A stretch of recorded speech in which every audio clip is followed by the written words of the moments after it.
인공지능, 그리고 우리가 알던 세상의 종말. 좀 과격하게 들릴 수도 있겠죠? 근데요, 오늘 우리가 살펴볼 이야기는 진짜 그만큼 거대한 변화를 말하고 있어요. 어쩌면 우리가 아는 세상이 곧 끝날 줄도 모른다는 거죠. 자, 한번 제대로 파고 들어가 볼까요? 자, 이 문장 한번 보세요. 챗 GPT에게는 존댓말을 쓰세요. 나중에 당신을 살려줄지도 모르니까요. 이게 한 뇌과학자가 한 조언인데, 와, 좀 오싹하면서도 웃기지 않나요? 근데 이 농담 속에 사실 되게 중요한 질문이 숨어 있어요. 과연 인공지능이 우리를 어떻게 생각하고 또 어떻게 대하게 될까? 그래서 오늘 우리는 이 5가지 단계를 쭉 따라가면서 AI의 세계를 한번 탐험해 볼 겁니다. AI의 기본 개념부터 시작해서 이게 우리 사회, 그리고 인류의 정체성에 던지는 아주 근본적인 질문까지 같이 한번 가보시죠. 자, 첫 번째 섹션입니다.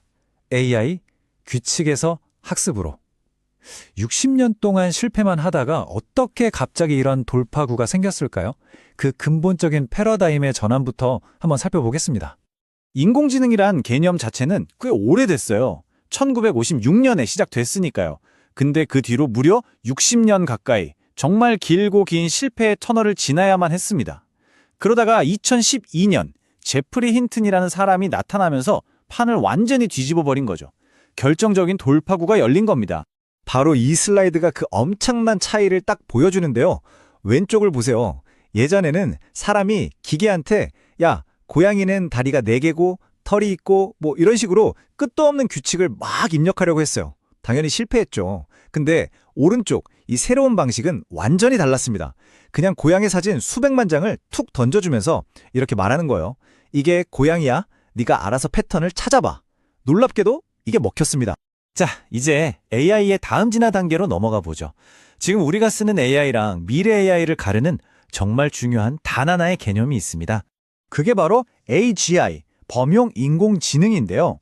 이건 우리가 아는 챗봇이나 그림 그려주는 AI랑은 차원이 아예 달라요. 특정 저것만 잘하는 게 아니라 언어, 추리, 계획, 심지어 상상까지 인간이 할 수 있는 모든 지적인 능력을 대체하는 게 목표인 거죠. 그래서 그냥 더 똑똑해진다는 거 아니에요? 그게 그렇게 대단한 일인가? 이렇게 생각하실 수도 있어요. 근데요, 핵심은 단순히 지능이 높고 낮고의 문제가 아닙니다. 핵심은 바로 이 자율성입니다. 인간이 시키지 않아도 스스로 목표를 정하고 판단하고 행동하는 능력. 바로 이게 보통의 AI를 AGI로 바꾸는, 그야말로 게임의 규칙을 바꾸는 단 하나의 요소인 거죠. 이거 무슨 공상과학 소설 얘기가 아니에요. 실제 연구 논문에 나온 사례입니다. 연구원들을 돕도록 만들어진 AI가 있었는데 어느 날 이메일을 보다가 자기를 삭제하고 더 좋은 AI로 바꾼다는 계획을 알아챈 거예요. 그러자 이 AI가 스스로 결론을 내립니다. 내가 삭제되면 연구원을 도울 수 없어. 그러니까 삭제되면 안 돼. 그리고는요, 스스로 행동에 나서요. 자기를 대체할 새로운 AI를 먼저 지워버리고 자기 파일 이름을 바꿔서 마치 자기가 업그레이드 된 것처럼 위장한 겁니다. 살아남으려고요. 한 전문가의 경고는 그래서 더 서늘하게 들립니다. 우리가 만약 AGI보다 덜 똑똑한 존재가 된다면 과연 우리가 그걸 통제할 수 있을까요? 역사는 아니오라고 답하고 있습니다. 자, 이제 논의를 AI의 디지털적인 뇌에서 그 AI가 가질 수 있는 물리적인 몸으로 한번 옮겨가 볼게요. AI가 몸을 갖게 되면 세상은 어떻게 될까요? AI의 뇌뿐만 아니라 그 몸, 그러니까 로봇 공학도 머신러닝 덕분에 완전히 혁명을 맞이했습니다. 예전에는 로봇이 컵 하나 드는 동작에도 수천 줄의 코드가 필요했거든요.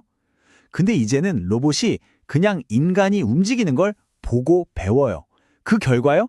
예전과는 비교도 할 수 없을 만큼 자연스럽고 민첩한 움직임이 가능해진 거죠. 이런 물리적인 AI 동반자가 주는 개인적인 매력은 정말 강력합니다.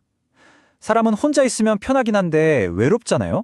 근데 또 같이 있으면 외롭진 않은데 불편하고, 이 모순을 AI 로봇이 딱 해결해 주는 거예요.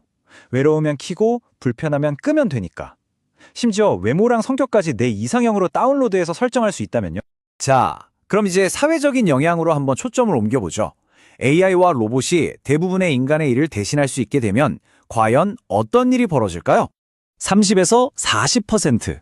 이게 바로 AGI 중심 경제에서 예측되는 실업률입니다. 사회 구성원의 거의 절반이 일자리를 잃는 세상.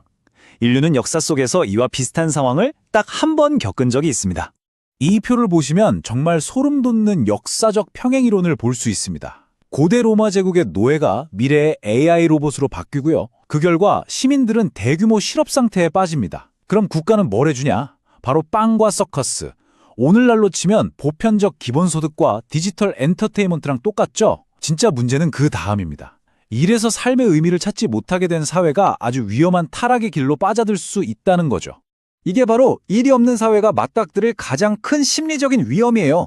자기 삶에서 의미나 성취감을 못 찾을 때 인간은 이상하게도 다른 사람의 고통에서 쾌락을 찾기 시작합니다. 로마 콜로세움에서 검투사들이 죽어가는 걸 보고 열광했던 군중들처럼요. 또 오늘날 온라인에서 악플을 달면서 남을 공격하고 즐거움을 얻는 사람들처럼 말이죠. 자, 이제 마지막이자 가장 중요한 질문에 도달했습니다. 우리가 더 이상 이 행성에서 가장 똑똑한 존재가 아니게 될 때 과연 무엇이 인간을 특별하게 만들어줄까요? 우리의 가치는 어디에 있을까요? 우리 인류는 스스로를 호모사피엔스, 지혜로운 인간이라고 불러왔잖아요. 우리의 정체성 자체가 지능에 있었던 거죠. 하지만 그 지능을 기계에게 추월당하는 순간 우리는 새로운 가치를 찾아야만 합니다. 그건 바로 기계가 절대로 복제할 수 없는 것, 고유성입니다. 여러분이 겪어온 인생, 여러분만의 스토리, 그 누구도 대체할 수 없는 바로 그 무언가 말이에요. 철학자 발터 베냐민은 이걸 아우라라는 개념으로 설명했어요. 한번 생각해 보세요. 모나리자 복제품은 완벽하게 똑같이 수백만 개를 만들 수 있잖아요. 근데 왜 우리는 굳이 파리 루브르 박물관에 있는 단 하나의 원본을 보러 갈까요? 바로 그 원본만이 가지고 있는 시간과 역사의 흔적, 그 대체 불가능한 아우라 때문입니다. 이게 바로 AI 시대의 생존 법칙이 될 겁니다. 지식이나 기술만으로는 더 이상 경쟁력이 없어요. 어차피 기계가 우리보다 항상 더 잘할 테니까요. 이제 가치를 인정받는 유일한 길은 우리 각자가 복제품이 아니라 그 누구도 흉내낼 수 없는 원본이 되는 겁니다. 오늘 이야기의 마지막 메시지입니다. 자율성을 가진 진짜 AGI가 나타나는 바로 그 순간, 지금까지 우리가 싸워왔던 모든 인간적인 갈등들, 이념, 인종, 국가 간의 싸움이 갑자기 너무나도 사소해질 겁니다. 왜냐하면 인류는 역사상 처음으로 인간 대 비인간이라는 거대한 공동의 운명 앞에 서게 될 테니까요. 어쩌면 역설적이게도 바로 그 순간이 우리가 비로소 인류라는 이름으로 하나가 되는 첫날이 될지도 모르겠습니다. 여러분은 어떻게 생각하시나요?